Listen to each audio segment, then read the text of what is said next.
kufungua ofisi ya chama chetu. Kazi ya ofisi hii ni kubwa kuliko yote, ni kusikiliza maoni ya wanachama na wananchi wote. Chama chetu ni daraja kati ya serikali na umma. Ndio kazi yetu.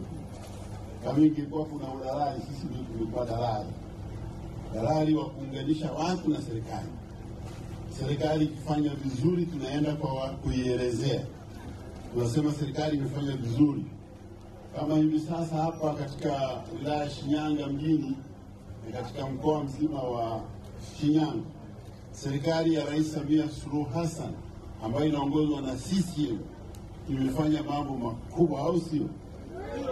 Ninyi hapa mlikuwa mna hospitali, imejengwa hospitali ya kisasa kabisa huko Mawaza.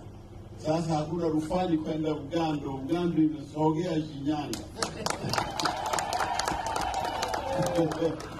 Alafu amejenga vituo vya afya, amejenga madarasa mengi ambayo yalikuwa yanajengwa kwa michango, lakini Mama Samia serikali ametoa pesa zimejenga.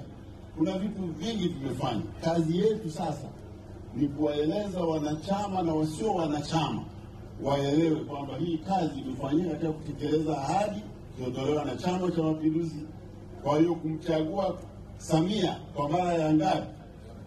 Ya pili. Ni ya pili kwa sababu wakati ule alikuwa anagombea akiwa makamu, aliyekuwa anaongoza tiketi ilikuwa marehemu Magufuli, lakini tulipopiga kura tulimpigia Magufuli na nani?